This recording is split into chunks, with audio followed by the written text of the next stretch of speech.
நாம் கடந்து செல்வோமாக. இந்த நாட்களில் கர்த்தர் கொடுக்கிறதான ஒரு நல்ல வார்த்தை என்னவென்றால், திக்கற்ற பிள்ளைகளின் சகாயர் தேவனே. அல்லேலூயா. திக்கற்ற பிள்ளைகளின் சகாயர் தேவனே. ஏனென்றால் இன்று நாம் பாடினதான பாட்டில் திக்கற்றோராய் உன்னை கைவிடேனே என்கிறதான வார்த்தையானது பல நாட்களாக, இந்த வாரத்தில் பல நாட்களாக இந்த இடத்துல உட்கார்ந்து இருக்கும்போது என்னுடைய உள்ளத்தில் ஓடிக்கிட்டே இருந்துச்சு. சில பிள்ளைகளை பார்க்கும்போது அந்த பிள்ளைகள் எப்படி இருக்கிறார்கள், எப்படி திக்கற்று போயிருக்கிறார்கள், அவருடைய சூழ்நிலைமைகள் என்ன என்பதை குறித்து அதை தியானித்தேன், அதை சிந்தித்தேன், அதை யோசித்தேன். அப்பொழுது ஆண்டவர் ஒரு வார்த்தையை கொடுத்தார். அந்த வார்த்தையை இந்த வாரத்தில் ஒரு நாள் வாக்குத்தத்த வார்த்தையாகவும் நான் போட்டு விட்டேன். நான் உங்களை திக்கற்றவர்களாக என்ன செய்யேன் விடே. அது தேவனுடைய வார்த்தை. அந்த வார்த்தை எனக்கு கிடைத்தவுடனே எனக்கு ஒரு பெரிய ஆறுதல்.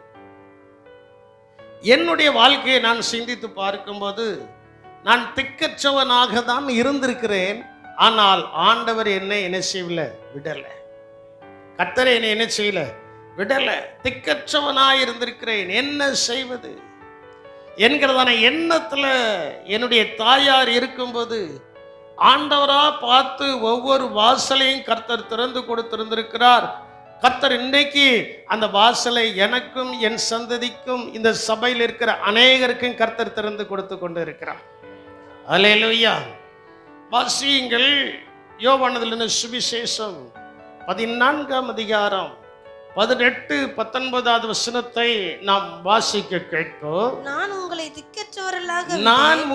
திக்கற்றவர்களாக விடே உங்களிடத்தில் வருவேன், உங்களிடத்திற்கு வருவேன். நான் உங்களை திக்கற்றவர்களாக என்ன செய்யேன், விடேன், உங்களிடத்தில் என்ன செய்வேன், வருவேன். இயேசு என்னை திக்கற்றவராக விடமாட்டார், அவர் என்னிடத்தில் வருவார். அல்லேலூயா. கரங்களை உயர்த்தி சொல்லுங்க பார்ப்போம். இயேசு என்னை திக்கற்றவளாக விடவே மாட்டார், அவர் என்னிடத்தில் வருவார். அல்லேலூயா. கரங்களை கொட்டி கர்த்தரை மகிமைப்படுத்துங்கள் பார்ப்போம். நாம் திக்கற்றவர்கள் அல்ல. நாம் எப்படிப்பட்டவர்கள் அல்ல, திக்கற்றவர்கள் அல்ல. நான் உங்களை திக்கற்றவர்களாக விடே உங்களிடத்தில் வருவேன். இன்னும் கொஞ்ச காலத்திலே உலகம் என்னை காணாது, நீங்களோ என்னை காண்பீர்கள். நான் பிழைத்திருக்கிறபடியினால் நீங்களும் பிழைப்பீர்கள். ஒரு அல்லேலூயா சொல்ல மாட்டீங்களே? நீங்களும் என்ன செய்வீர்கள், பிழைப்பீர்கள். உலகம் இயேசுவை அறிந்து கொள்ளாது, உலகம் இயேசுவை காணாது. இயேசுவை காண வேண்டும் என்றால் அவருடைய இரத்தத்தினால மீட்கப்பட்டிருக்கணும், அவருடைய இரத்தத்தினால கழுவப்பட்டிருக்க வேண்டும், ரட்சிக்கப்பட்டிருக்கணும், அவரோட உடன்படிக்கை பண்ணியிருக்கணும், பரிசுத்த ஆவியின் அபிஷேகத்தை என்ன செய்திருக்கணும், பெற்றிருக்கணும். பெற்றிருந்தால்தான் அவரை நாம் என்ன செய்ய முடியும், காண முடியும். ஏன்னா உலகத்தில் இருக்கிறவங்களுக்கு இதெல்லாம் இல்லை. உலகத்தில் இருக்கிறவங்களுக்கு ரட்சிப்பு இல்லை, ஞானஸ்தான உடன்படிக்கை இல்லை, பரிசுத்த ஆவியின் அபிஷேகம் இல்லை, வேத புஸ்தகம் இல்லை, தேவன் இல்லை. இதெல்லாம் அவங்களுக்கு இல்லாமல் இருக்கு. ஆனால் கர்த்தரை ஆராதிக்கிற பிள்ளைகளுக்கு இவைகள் எல்லாவற்றையும் கர்த்தர் ஈவாக கிருபையாக நமக்கு கொடுத்திருக்கிறார். அல்லேலூயா. ஈவாக கிருபையாக என்ன செய்திருக்கிறார், கொடுத்திருக்கிறார். ஆண்டவர் நம்மளை திக்கற்றவர்களாய் விட மாட்டார். அந்த விசுவாசம் முதலாவது நமக்குள்ளே என்ன செய்யணும், வரணும். ஆண்டவர் அழகா சொல்தான், நான் உங்களை திக்கற்றவர்களாக என்ன செய்ய. ஏன்னா உலகத்தில் உங்களுக்கு உபத்திரங்கள் உண்டு, துன்பங்கள் உண்டு, துயரங்கள் உண்டு, வேதனைகள் உண்டு.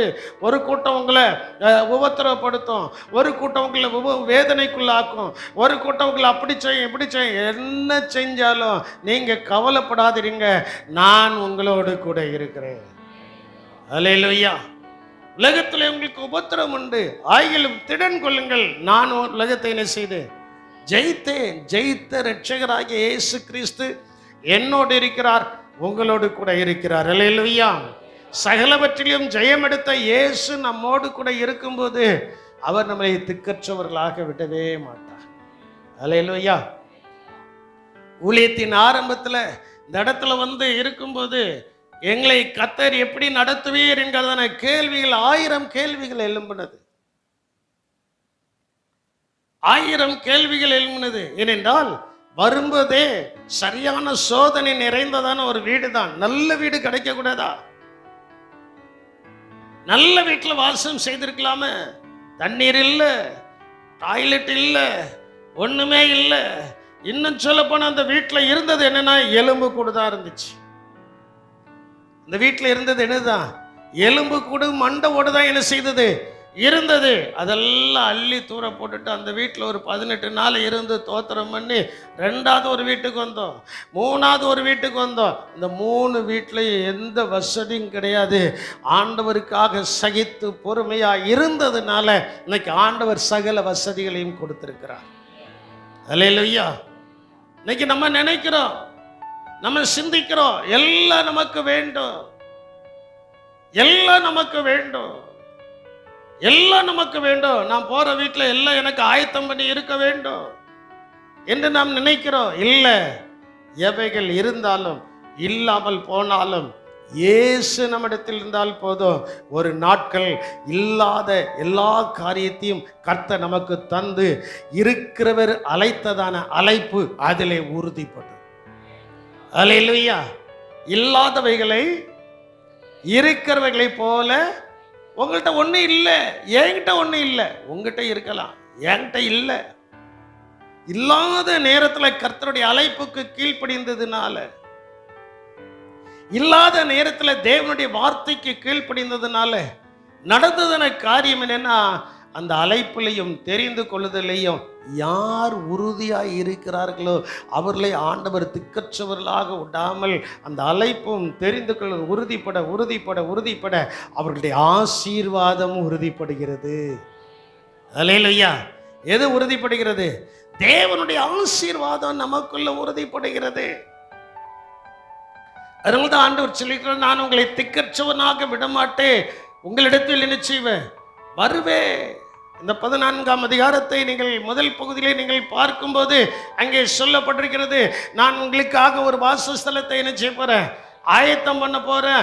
ஆயத்தம் பண்ணின பின்பு நான் இருக்கும் இடத்திலேயே நீங்களும் இருக்கும்படி நான் மறுபடியும் உங்களை என்ன செய்வேன்? என்னிடமாய் சேர்த்துக் கொள்வேன். இவ்வளவு வாக்கு தத்துவங்கள் எல்லாம் கொடுத்துட்டு 18வது வசனத்துல சிம்பிள் ஒரு வார்த்தையை சீசர்களுக்கு சொல்கிறதான ஒரு அனுபவம் சீசர்களுக்கு சொல்கிறார். நான் உங்களை எப்படி விட மாட்டேன்? நான் உங்களை எப்படி விட மாட்டேன்? திக்கற்றவர்களாக நினைச்ச மாட்டேன். ரட்சிக்கப்பட்ட தேவச்சனமே, தேவனோடு உடன்படிக்கை பண்ணின தேவச்சனமே, கர்த்தரால் அபிஷேகம் பெற்ற தேவச்சனமே, இவ்வளவு நாட்கள் நீங்கள் என்ன நினைத்தீங்களோ, என்ன நினையாமல் போனீங்களோ, கர்த்தருடைய வாக்கு தத்துவம் இன்னைக்கு ஆண்டவர் உங்களுக்கு கொடுக்கிறதான வார்த்தை, ஆண்டவர் உங்களை திக்கற்றவர்களாய் விட மாட்டார். அல்லேலூயா. திக்கற்றவர்களாய் என்ன செய்ய மாட்டார்? விட மாட்டார். ஏன்னா நமக்கு தகப்பன் அவர் தான். நமக்கு யாரு? தகப்பன் அவர் தான், சகாயர் அவர் தான். தகப்பனும் சகாயரும் அவர் தான். இன்னைக்கு இருக்கிறதான சூழ்நிலைமையில முழங்கால் போட்டு என் பரம தகப்பனேன்னு சொல்லியாச்சுன்னா, பரம தகப்பனுங்கிறதான வார்த்தைக்கு பரலோக தகப்பன், அந்த பரலோக தகப்பன் இறங்கி வந்து பரலோகத்தின் ஆசீர்வாதங்களினால் நம்மை நிரப்புவார். அல்லேலூயா. அல்லேலூயா. அவர் பரலோகத்தின் ஆசீர்வாதங்களினால் நம்ம என்ன செய்வார்? நிரப்புவார். அந்த பரலோக தகப்பனை நோக்கி பார்க்க, அந்த பரலோக தகப்பனை நோக்கி என்ன செய்யணும்? பார்க்கணும். அந்த திக்கற்ற பிள்ளைகளுக்கு சகாயர் தேவனை வாசிங்கள். 2 வசனத்துக்கு கூட சங்கீதத்தின் புஸ்தகம் 10ஆம் சங்கீதம் 14வது வசனத்தையும் 68ஆம் சங்கீதம் 5, 6 வசனத்தை நீங்கள் வாசிக்கும் போது அதை பார்க்கிறீரே, உபத்திரவத்தையும் உபத்திரவத்தையும் குரோதத்தையும் குரோதத்தையும் கவனித்திருக்கிறீரே. கவனித்திருக்கிறீரே. நீர் பதிலளிப்பீர். ஏழையாவன் தன்னை உமக்கு ஒப்புவிக்கிறான். திக்கற்ற பிள்ளைகளுக்கு சகாயர் நீரே. திக்கற்ற பிள்ளைகளுக்கு சகாயர் நீரே. 2வது வசனத்தை வாசிக்க கேட்போம். சங்கீதம் 68:5-6. நம்முடைய பரிசுத்த வாஸ்தவத்தில் இருக்கிற தேவன் திக்கற்ற பிள்ளைகளுக்கு தகப்பன். நமக்கு தகப்பன் யாரு? சொல்ல மாட்டேங்க. நம்மளை பெத்த தகப்பன் நம்மளை விட்டு போயிடுவார். என்னை பெத்த தகப்பன் கருப்பா சோப்பா வெள்ளையா நெட்டையா குட்டையா எனக்கு தெரியாது. ஏன்னா 1.5 வயசுல எங்க அப்பா என்னை விட்டு கடந்து போயிட்டாரு.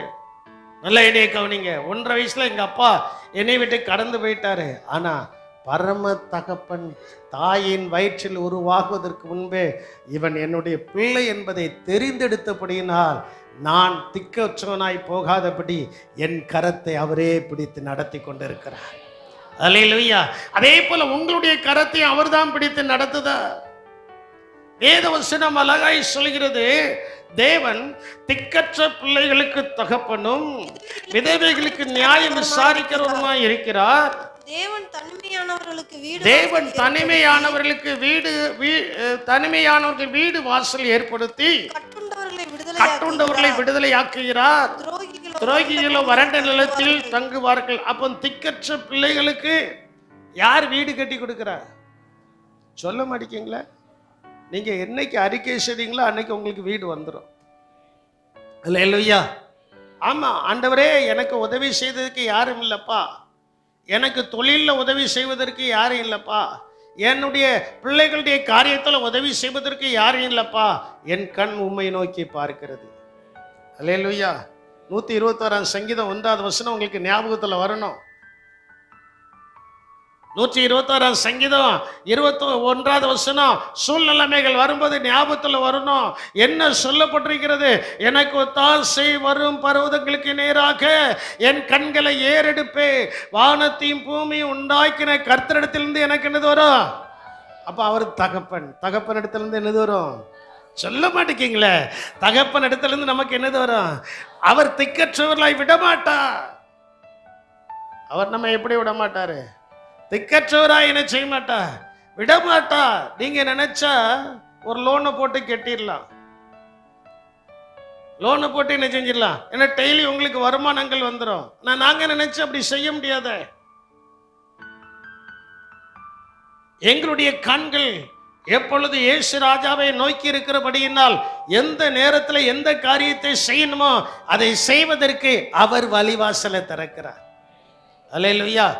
அதனால தான் நான் அடிக்கடி சொல்லுவேன், நீங்கள் கடன் வாங்காதீங்க, கடன் கொடுப்பதற்கு கர்த்தர் உதவி செய்வார், கடன் வாங்குவதற்கு உங்கள் கை நீளக்கூடாது. ஒருத்தருக்கும் அல்லேலியா வரமாட்டுக்கு. கை வாங்குவதற்கு உங்கள் கை என்ன செய்யக்கூடாது? நீளக்கூடாது. கடன் கொடுப்பதற்கு உங்கள் கை என்ன செய்யணும்? ஏன்னா இன்னைக்கு நல்லா என்னைய கவனிக்கணும். என்னமோ ஆப்புலெல்லாம் என்ன வந்து எது கொடுக்குறாங்களா? கடனை கொடுத்து உங்களுக்கு ஆப்பு வைக்கிறதுக்கு. லோன் ஆப்பில் வந்து கடனை கொடுத்து உங்களுக்கு என்னது வைக்கிறான்? எனக்கு இந்த டிஜிட்டல் அரெஸ்ட்ங்கிறது எனக்கு தெரியாமல் இருந்துச்சு. இன்னும் எனக்கு தெரியல. 1-2 ஏன் சிந்தனைக்கு எட்டுனதான காரியம் என்னன்னா, அந்த டிஜிட்டல் ஆப்பில் நீங்கள் போய் ஒருக்க கடன் வாங்கிட்டீங்கன்னா உங்கள் போட்டோவை எடுத்துருவான், உங்கள் குடும்பத்தின் போட்டோவை எடுத்துருவான், உங்கள் பிள்ளைகளுடைய போட்டோவை எடுத்துக்கிட்டு அதை என்னமோ பண்ணுதானே, அது என்னது மார்க்கிங், அது என்ன ஒன்றும் பண்ணிட்டு போகிறான் பா. அப்படி பண்ணி உங்கள் போட்டோவை விளங்காமல் ஆக்கி உலகத்துக்கு என்ன செய்தான்? அது எதனால வந்துச்சு? ஆப்பு எப்படி வைக்காம பார்த்தீங்களா? கொஞ்சம் சிந்திச்சு பாருங்க. அந்த ஆப்பு வைக்கிறவன்ட்ட போய் நீங்க பிடிப்படுவதை பார்க்கிலும் ஒத்தாசை அனுப்புத தேவனிடத்தில் பிடிப்படுவது நல்லது. அல்லேலூயா, அல்லேலூயா. என்கிட்ட சில நேரத்தில் பேங்க்ல இருந்து ஃபோன் பண்ணி, அந்த பேங்க்ல இருந்து பேசுகிறோம் சார், இந்த பேங்க்ல இருந்து பேசுகிறோம் சார், உங்களுடைய கார் பேசிக்க வைத்து உங்களுக்கு லோன் கொடுக்குறோம் சார், உங்களுக்கு லோன் வேணுமா சார், எவ்வளோ ரூபா சார் வேணும்? நான் பட்டுண்டு கேட்பேன், எனக்கு ஒரு 3 கோடி ரூபாய் வேணும். என்ன சார் உங்க காரே இவ்வளவு? உன்ட எவன் லோன் கேட்டா நீயா தானே தாரேங்க தா.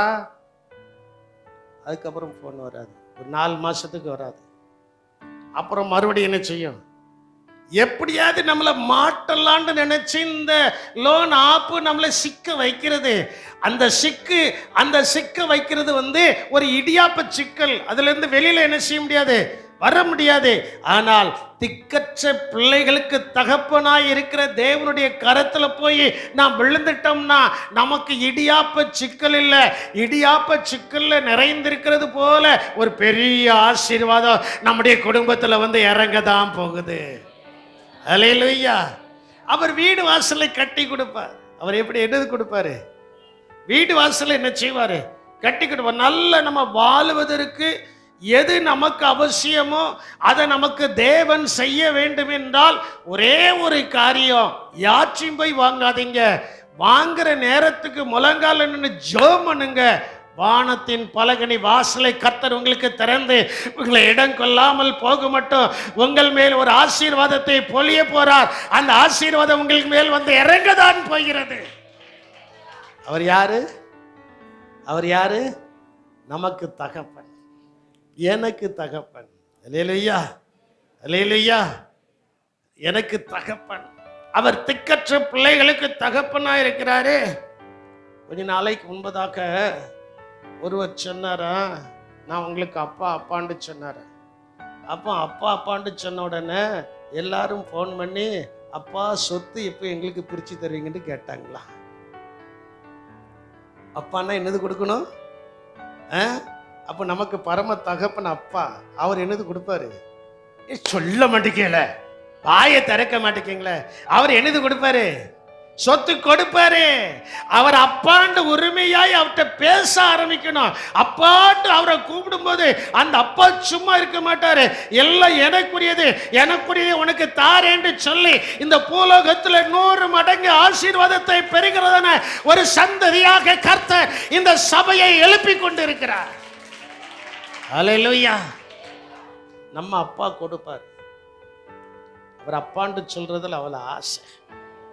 அல்லேலூயா. அவர் அப்பாண்டு கூப்பிடலாம். இப்போ அதுக்கப்புறம் அந்த அப்பாங்கிற வார்த்தை ஆப்பு வச்சு நிறுத்திக்கிட்டாங்க. நம்ம அப்பா ஒரு நாள் நிறுத்த மாட்டாரு. அல்லேலூயா. எங்க அப்பா ஒரு நாள் என்ன செய்ய மாட்டாரு, நிறுத்த மாட்டார். ஏசப்பா கொடுத்துக்கிட்டே என்ன செய்வாரு, இருப்பார். ஆகினால் திக்கற்ற பிள்ளைகளுக்கு தகப்பன் அவர்தான்.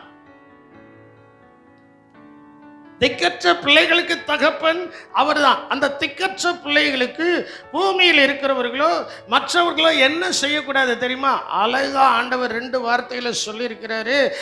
யாத்திராகமத்தின் புஸ்தகம் 22ஆம் அதிகாரம் 22 முதல் 24வது வசனத்தையும், ஏசாயா 10ஆம் அதிகாரம் 1-2 வசனத்தை நீங்கள் வாசிக்கும் போது திக்கற்ற பிள்ளைகளுக்கு உலகத்தில் இருக்கிறவன் செய்கிறதான காரியம் அதை செய்யக்கூடாது என்று வேதம் சொல்லுகிறது. வாசியுங்கள். விதவையையும் திக்கற்ற பிள்ளையையும் ஒடுக்காமல். திக்கற்ற பிள்ளைகளை என்ன செய்யக்கூடாது? 10 ரூபாயை கொடுத்து அவங்கள அடிமையாக்கிற கூடாது. ஒரு நேரம் சாப்பாடை கொடுத்து அவங்களை என்ன செய்யக்கூடாது? அடிமையாக ஒடுக்காமலும். ஆண்டவர் என்ன சொல்ல, அப்படி ஒடுக்கியாச்சுன்னா ஆண்டவர் என்ன சொல்றாருன்னு பாருங்க. நல்லா என்னை கவனிங்க. யாத்திரையாகமம் 22ஆம் அதிகாரம் 22 முதல் 24 வசனத்தை நீங்க நல்லா கவனிக்கணும். யாரையும் ஒடுக்காதீங்க, யாரையும் நெருக்காதீங்க, யாரையும் என்ன செய்யாதீங்க. எந்த சகோதரனையும் எந்த சகோதரியும் உங்க பெத்த பிள்ளையையும் பெத்த தகப்பனையும் நீங்க ஒடுக்காதீங்க. ஒடுக்கும் போது என்ன நடக்குங்கிறது சொல்லப்பட்டிருக்கு. நல்லா நீங்க புரிஞ்சுக்கிடுங்க, நல்லா நீங்க புரிஞ்சுக்கிடணும். சரி, அவர்களை எவ்வளவாயிலும் ஒடுக்கும். 23வது வசனம், அவர்களை எவ்வளவாயிலும் ஒடுக்கும் போது அவர்கள் என்னை நோக்கி முறையிட்டால். நம்ம ஒடுக்கப்படும் போது யாரை தான் நோக்கி முறையிடுவோம்? இஸ்ரவேல் ஜனங்கள் ஒடுக்கப்பட்டாங்க. யாரை நோக்கி முறையிட்டாங்க? கர்த்தரை நோக்கி என்ன செய்தார்கள்? முறையிட்டார்கள். முறையிடும் போது அவர்கள் முறையிடுதலை நான் நிச்சயமாய் கேட்டு. என்ன வார்த்தை இருக்கு? சொல்லு, நல்ல என்னைய கவலுங்க. உங்களை யாராவது ஒடுக்குன்னா நீங்க அவங்ககிட்ட போய் பேசக்கூடாது. அவங்ககிட்ட போய் பேசினா சண்டை வந்துடும். ஆனா பேசக்கூடியவர் யாரு? கர்த்தர்ட்ட போய் பேசின, ஆண்டவரே என்னப்பா செய்ய, எனக்கு ஒண்ணுமே தெரியலையப்பா, நான் என்னப்பா செய்யனா அவர் சொல்லுவார், நீ சும்மா இருப்பாரு. சி, இதுக்கு தான் இயேசுநாதர்ட்ட போனாங்கிற ஒரு கோபம் உங்களுக்கு வரும். அவர் உடனே அதை செஞ்சிட வேண்டாமா, இதை செஞ்சிட வேண்டாமா, இல்லை, அவருடைய வேலை வரும். வேலை வரும்போது அவர் செய்வார். அல்லேலூயா. வேலை வரும்போது அவர் என்ன செய்வார்? செய்வார். அழகாய் சொல்லப்பட்டிருக்கு பாருங்க.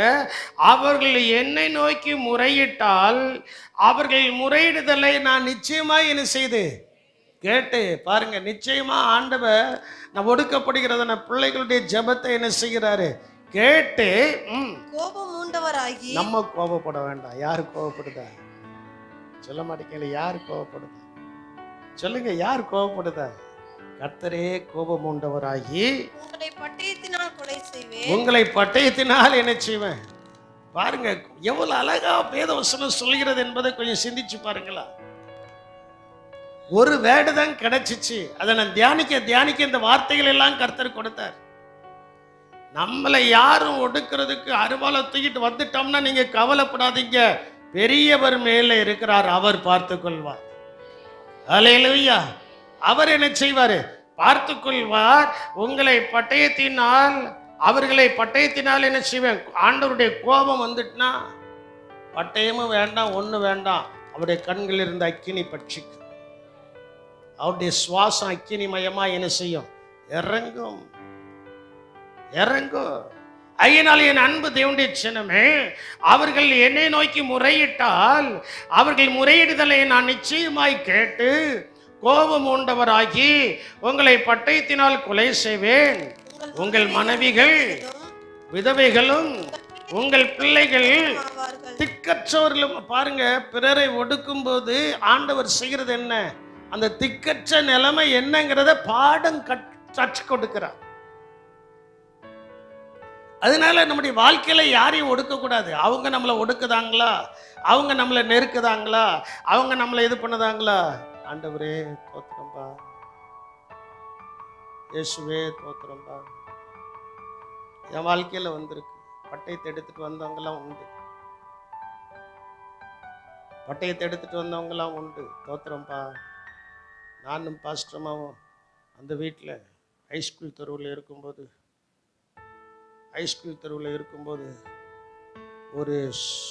ஒரு சின்ன காரியத்தினால ஒரு பிரச்சனை. ஆற்றுக்கு பாஸ்டர்மா தண்ணிக்கு போயிருக்காங்க. நான் பிள்ளைகளை விட்டுட்டு குடத்தை தூக்குறதுக்கு போகிறேன்.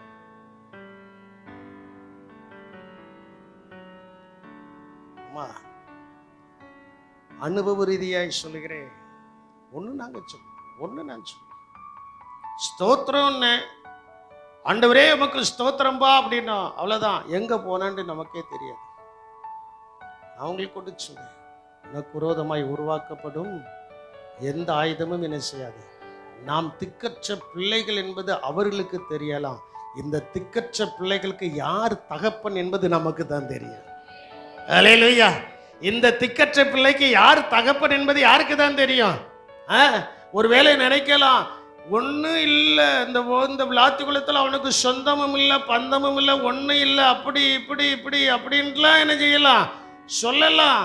ஆனால் உங்களுக்கு இரத்த சம்பந்தமான சொந்தம் இருக்கிறதை காட்டிலையும் எனக்கு ஒரு சொந்தம் உண்டு, பரலோக தூதர்கள். உங்களுக்கு ஒரு சொந்தம் உண்டு, பரலோக தூதர்கள். பரலோகம் நமக்கு சொந்தம்.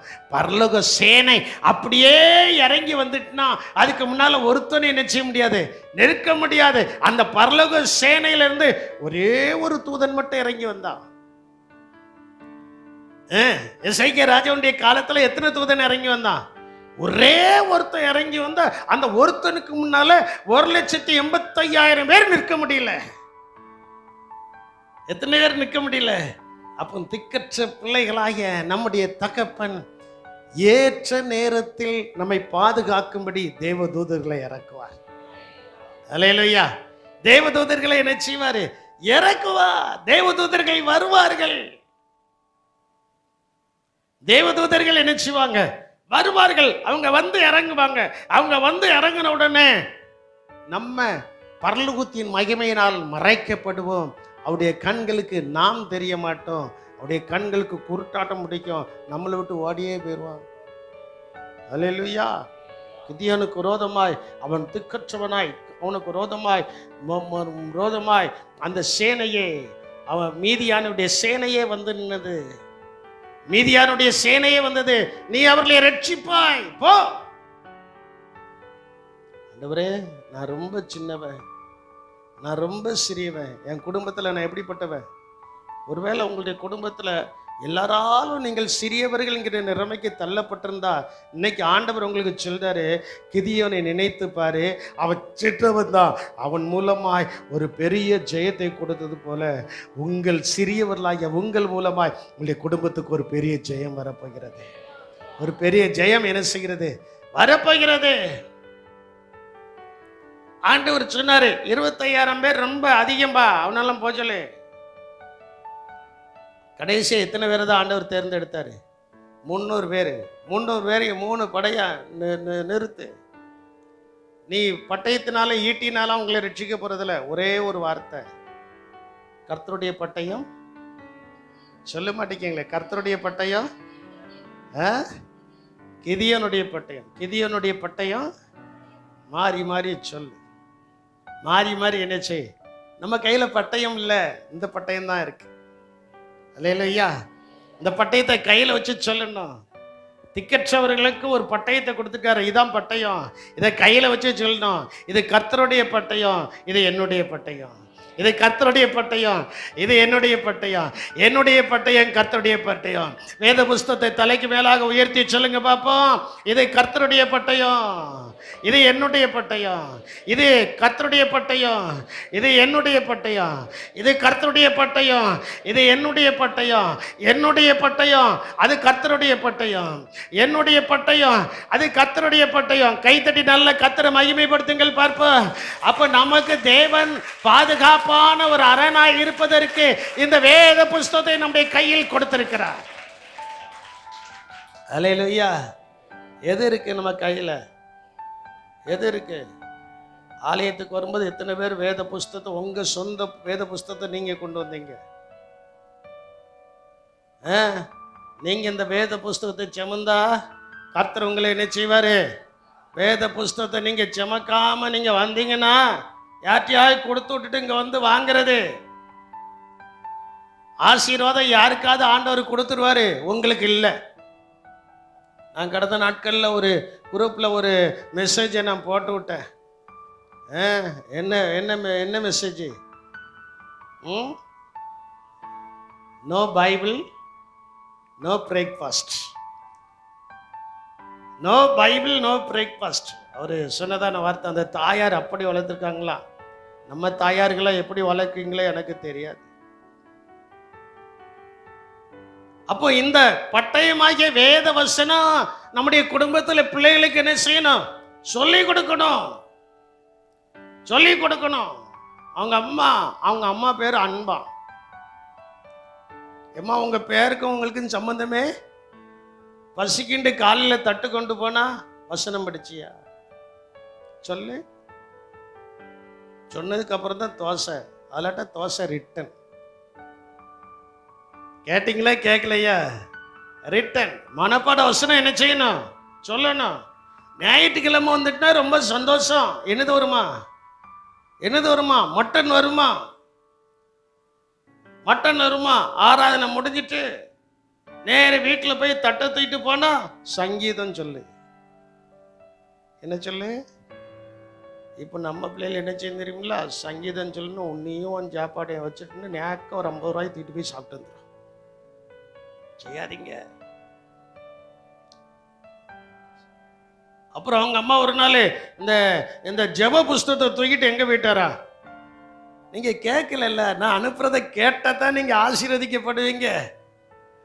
நான் வடிகட்டதை தான் உங்களுக்கு அனுப்புவேன். உங்க வாழ்க்கைக்கு ஆசீர்வாதமானதை தான் உங்களுக்கு அனுப்புவேன். ஜெப புஸ்தகத்தை கையில் எடுத்துக்கிட்டு ஆராதனைக்கு வந்துட்டாரா? பாதி தூரம் வந்தாச்சா? இல்லை, கையில் என்னடா வச்சிருக்க? ஜெப புஸ்தகம். பைபிள் எங்கடா? வீட்டில். போ, வீட்டில் போய் எதை தூக்கிட்டு வா. நம்மெல்லாம் என்னச்சும் சரி பரவாயில்ல, அடுத்த வாரம் நீ பைபிளை கொண்டு வந்துரு. இல்லை, அவங்க அம்மா சொன்னாங்களா, இப்போ நீ பைபிளை சுமந்தா இந்த பைபிள் உன்னை என்ன செய்யும்? அதை போய் கேளுங்க, நான் சொன்னது அப்படியே இருக்கும். இப்போ நீங்கள் பைபிளை சுமந்தா இந்த பைபிள் உங்களை என்ன செய்யும்? சுமக்கும். இன்னைக்கு பைபிள் அவரை சுமக்குது. அல்லேலூயா. என் அன்பு தேவனுடைய ஜனமே, தேவனுடைய பிள்ளைகளே, திக்கற்ற பிள்ளைகளுக்கு தகப்பனாய் இருப்பவர் எதை கொடுத்திருக்கிறாரோ அதை நாம் கடைபிடிக்கும் போது நம்ம யாரும் ஒடுக்க முடியாது. அல்லேலூயா. 2வது வசனத்தை நீங்கள் வாசிக்கும் போது முதல் வசனத்தில் ஒடுக்கக்கூடாது என்று சொல்லப்பட்டிருக்கிறது. 2வது வசனத்தில் கொள்ளையிடக்கூடாது. திக்கற்ற பிள்ளைகளை என்ன செய்யக்கூடாது? நேரம் அதில் சுருக்கமாக சொல்லியிருந்தேன். ஏசாயா 10ஆம் அதிகாரம் 1ஆம் 2ஆம் வசனத்தை நீங்கள் வாசிக்கும் போது அங்கே சொல்லப்பட்டிருக்கிறது, ஏழைகளை வலைக்கிலே தோற்க பண்ணவும், ஏழைகளை வலைக்கிலே தோற்க பண்ணவும், என் ஜனத்தில் சிறுமையானவர்கள் நியாயத்தை புரட்டவும், விதவைகளை சூறையாடவும், திக்கற்ற பிள்ளைகளை கொள்ளையிடவும், அநியாயமான தீர்ப்புகளை செய்கிறவர்களுக்கும், கொடுமையான கட்டளையை எழுதுகிறவர்களுக்கும் ஐயோ.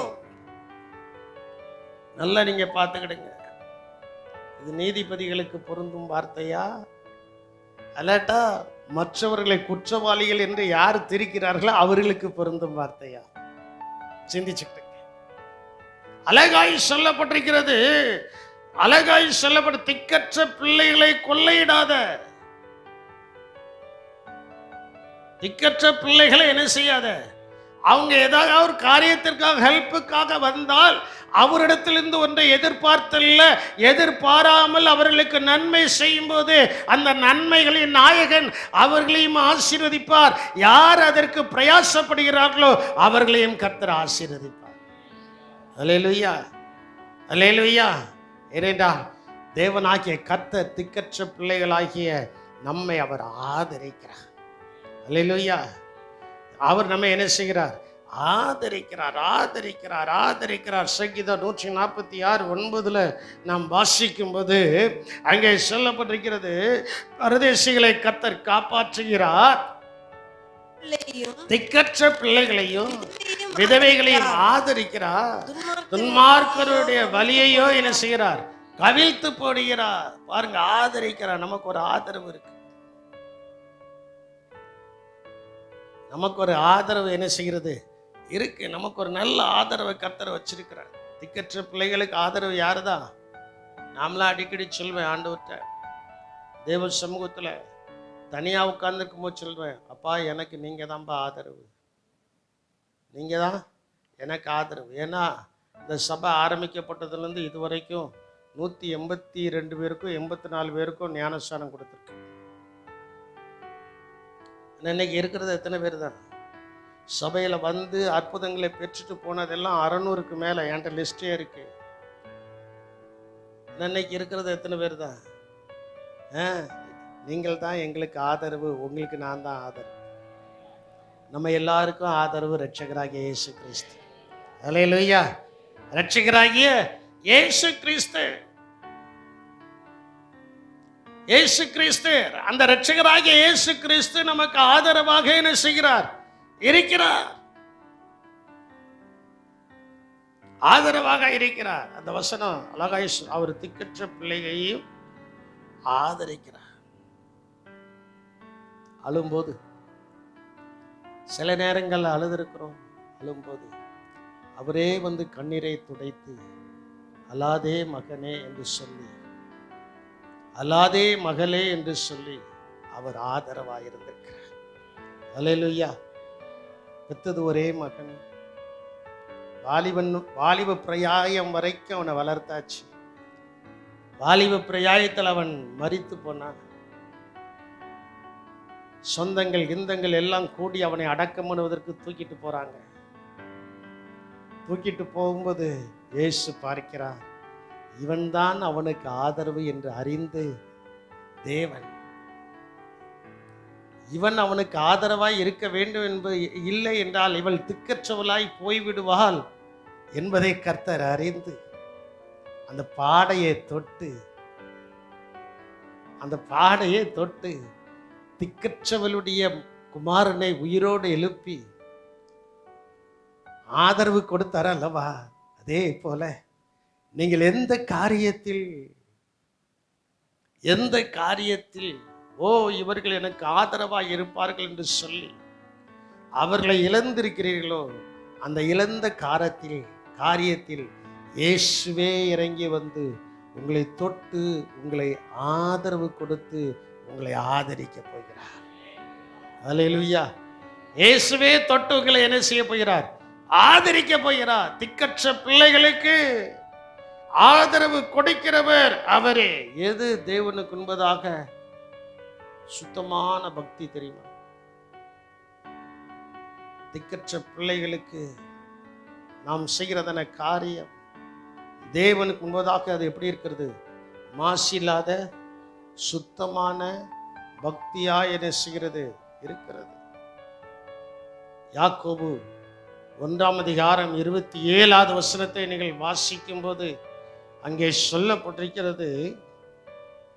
26, 27 அன்றைக்கு வாசிக்கும் போது, உங்களில் ஒருவன் தன் நாவை அடக்காமல்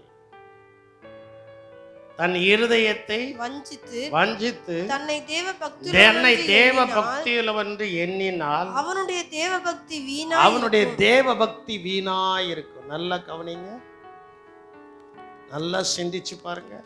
நாவை அடக்காமல்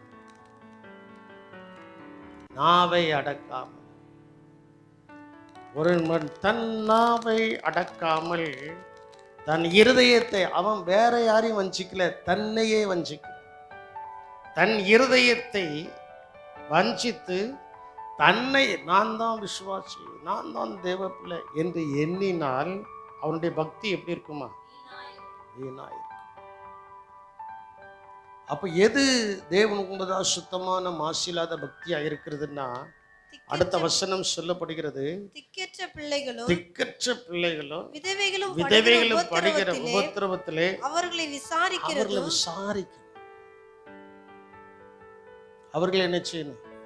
விசாரிக்கிறதும் உலகத்தால் அவங்களை விசாரிக்கணும். என்னம்மா சாப்பிட்டியா? என்ன செய்த? வேலைக்கு போனியா? அவங்களை விசாரிக்க.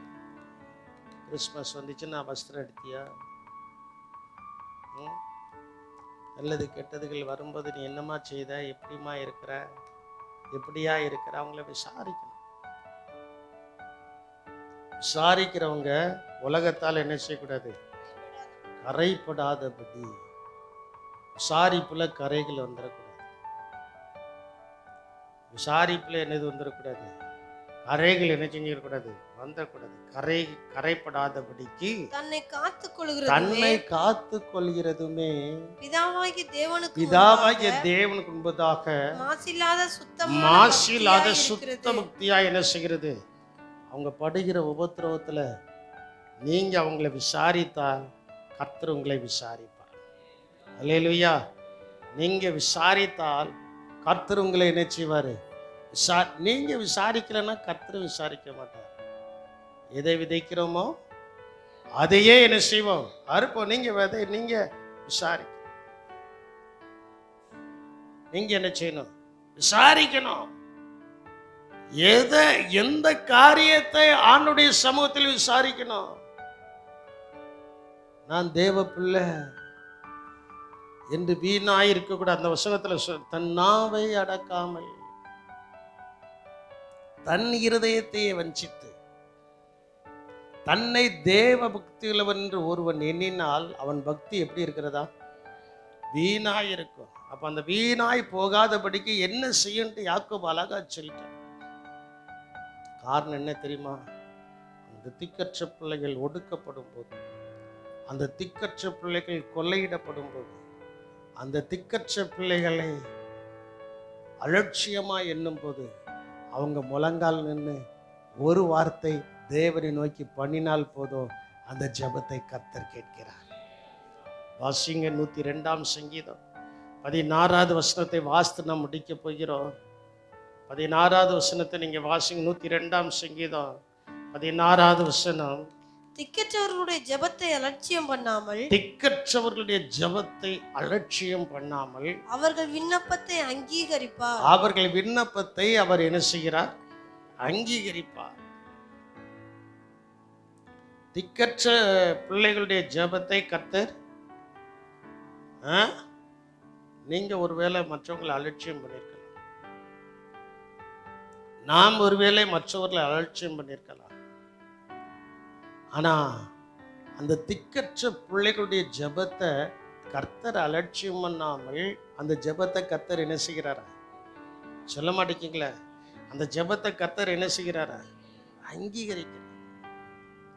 என் அன்பு தேவனுடைய சின்னமே, தேவனுடைய பிள்ளைகளே, நீங்க இன்னும் நீங்கள் ஆசீர்வாதமாக இருக்கணும்னா யாரையும் அலட்சியம் பண்ணாதீர்கள். ஏனென்றால் நீங்கள் யாரை அலட்சியம் பண்ணுகிறீர்களோ அவர்கள் ஜெபிக்கிறார்கள். அவர்கள் ஜெபிக்கிறதான ஜெபம் நமக்கு ஆசீர்வாதமாய் வந்து இருக்க வேண்டும் என்றால் அலட்சிய போக்க இன்னையோடு விட்டுருங்க. அலட்சிய போக்க இன்னையோடு விட்டுட்டு ஆண்டவருடைய சமூகத்துல நல்லா ஜெபிங்க. ஆண்டவர் உங்களை என்ன செய்வார்? ஆசீர்வதிக்கவே ஆசீர்வதிப்பார். அல்லேலூயா, அல்லேலூயா. திக்கற்றோராய் கைவிடேனே கலங்கிடீரே என்றதாலே ஸ்தோத்திரா.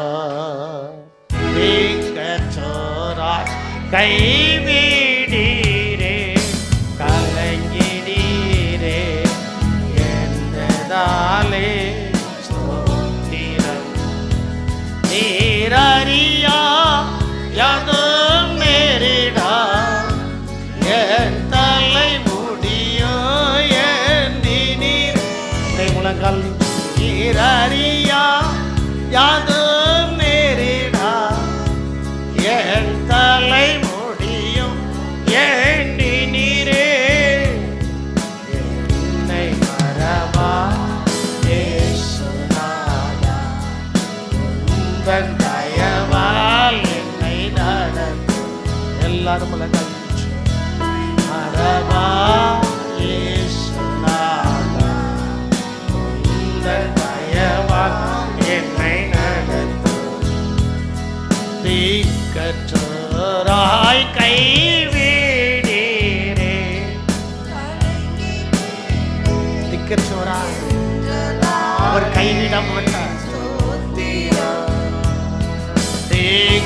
திக்கற்றோராய் கைவிடேனே கலங்கிடீரே என்றதாலே ஸ்தோத்திரம்.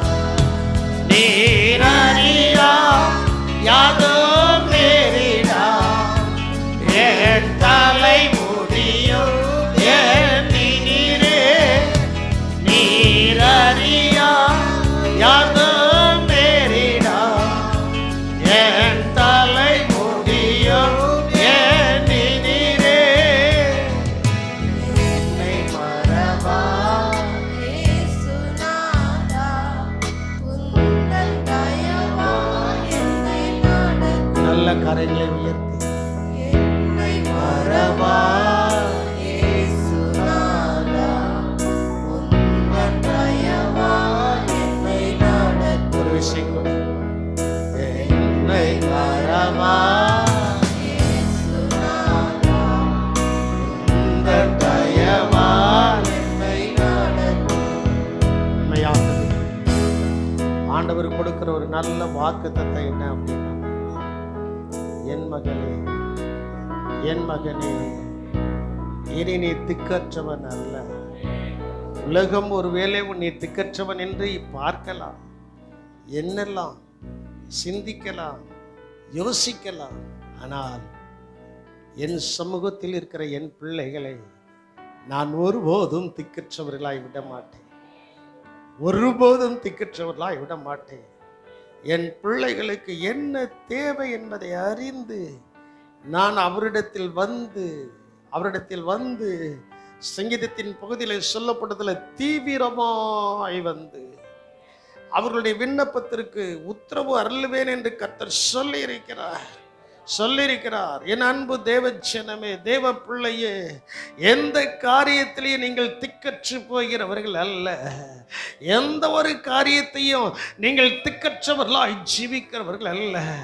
உங்களை அழைத்த தேவன், உங்களை ரட்சித்ததான தேவன், உங்களை ரட்சித்ததான தேவ, உங்களோடு உடன்படிக்கை பண்ணினதான தேவ, உங்களை அபிஷேகித்த தேவ, உங்களை அழைத்த தேவ, உங்களை தெரிந்து கொண்டதான தேவ, உங்களோடு இருக்கும் வரைக்கும், நம்மோடு கூட இருக்கும் வரைக்கும், என்னோடு கூட இருக்கும் வரைக்கும் நான் திக்கற்றவன் அல்ல.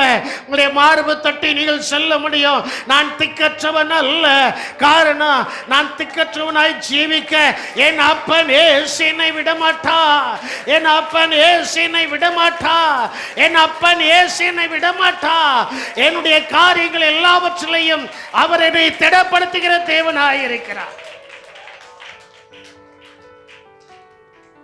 அவர் என்னை திடப்படுத்துகிற தேவனாயிருக்கிறார்.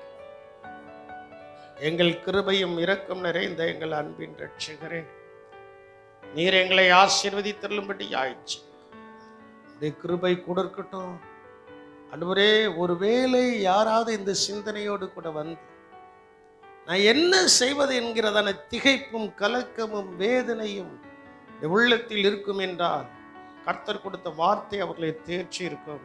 அது வெறுமனையாய் தேர்ச்சுகிறது மட்டுமல்ல, அற்புதங்களை செய்து, அடையாளங்களை செய்து, வார்த்தைகளை நிறைவேற்றி தேர்ச்சுகிறதான தேவன் வார்த்தைகளை கொடுத்து, அந்த வார்த்தைகளை ஆண்டவரே தம்முடைய பிள்ளைகள் அந்த வார்த்தைகளின் படிகாரம் செய்யும் போது ஒரு நிரந்தரமான நிறைவான ஆசீர்வாதம் தம்முடைய பிள்ளைகள் மேல் வந்து இறங்க போகிறபடியினால் உமக்கு ஸ்தோத்திரம்.